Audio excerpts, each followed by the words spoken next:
All right, so let's talk about the Gilded Age and the Industrial Revolution. So, the Gilded Age is that period between um, post Reconstruction and like the 1914 ish? Sure. And I mean, I think it technically ends in 1901, but I don't know. You might stretch it to the First World War. In America, anyways. And this age is marked by extravagant displays of wealth and excess by this new upper class in America. And Mark Twain is credited with the phrase of the Gilded Age in his novel, The Gilded Age, A Tale of Today.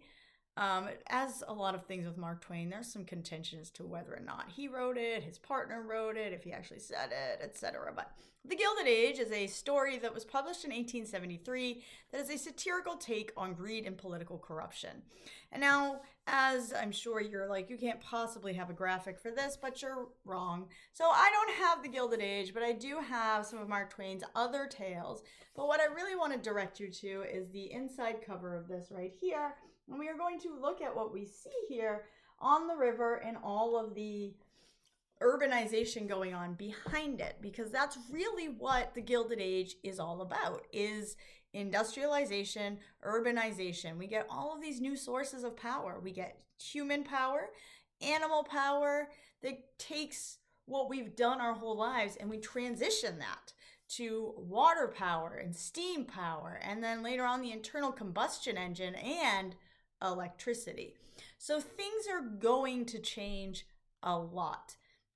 And gild is a gold covering that you put over something, but if you scratch it off, you'll see that what's underneath it isn't actually gold. And so it's the Gilded Age because it's coated in this beautiful, like, golden shine, right? But if you scratch under the surface, you'll see that it's not actually that good. And if you've been following the other videos, we've already looked at all of the, well, not all of them, but we've looked at experiences of minorities during this time period. So we know that for those groups, the Gilded Age is certainly not gilded. But now we want to look into manufacturing, industrialization, and political corruption, because those things really just go hand in hand in the Gilded Age. And it all starts with industrialization, which we've been working on since Great Britain started. And we've been desperately trying to catch up because we want to be a superpower. And Great Britain is really the only power left. Sorry, there's like a hair in my mouth. Okay, there we go. America needs to be a superpower because really Great Britain's the only one at this point. And America has all of the elements to be a successful superpower. We just need to figure out how to get it together. But we know we have abundant natural resources. We have coal, we have iron ore, we have copper, we have all sorts of things that we just need to get out of the ground. We have a huge growing labor supply thanks to all that immigration that's coming in. We don't treat them very well, and we certainly don't accept the Chinese, but we still have a massive growing immigration, which leads to more labor supply. We've expanded our railroads, so now we have transportation for products and for people. We also get entrepreneurs and all these new inventions. That's going to change things a lot. And we also get more capitalists. We have more people who have more capital, so they're willing to invest in newer products, and that's domestic and foreign. So we will also get foreign investors who are putting money into the United States to build this new society. Again, we talked about we have new technologies. Government support. Government is going to take a very different stance towards business during the Gilded Age. And we now have commercial agriculture. So whereas before people were farmers for their own good, now we have farmers who are farming for commerce.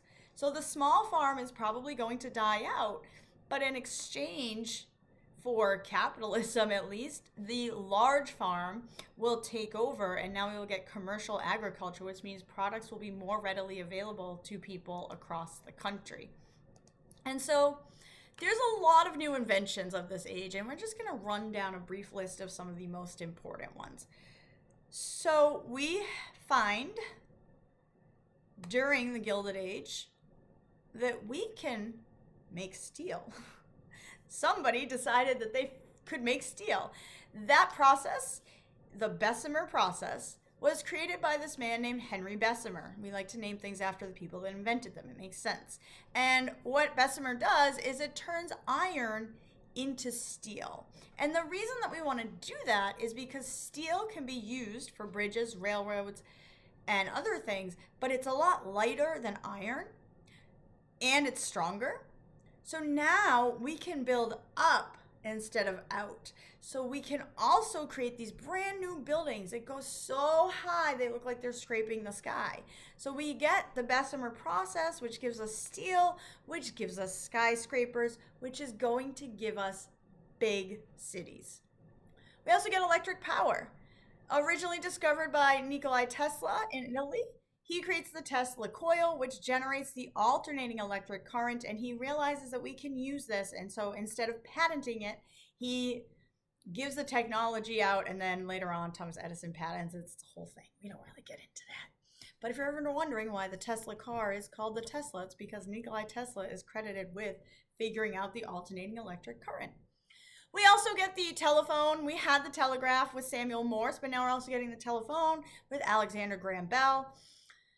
We are going to get other inventions by Thomas Edison, the phonograph, which is like a record player, the light bulb, of course, and the stock market ticker, because nothing says industrialization and capitalism like a stock market that you can keep track of and know what's going on. Railroads expand and they get more safety features, I suppose. They get an air brake. And they get refrigerated cars, which means now we can slaughter our cattle in the west and ship the slaughtered cattle east instead of having to ship live cattle east. That will also be a huge game changer. Of course, we get the automobile. The first ones are created in Germany and France, and then Henry Ford first introduces his to the United States a little bit later. And in the 1900s, we get the airplane by Wilbur and Orville Wright, who launched their first flying machine at Kitty Hawk, North Carolina. But there's so much more to that airplane story. They do launch the first one in the 1900s, but years before that, they had been practicing and perfecting it. So it just wasn't just like a one-time only thing. All of these new inventions are going to lead us to this wealth and prosperity of the Gilded Age, that it seems like everything's going great, especially if you are making money off of one of these inventions. So that's what we're going to focus on from this shift here, as we're going to look at the guild of the Gilded Age for the upper society and how you get there and what that does for America.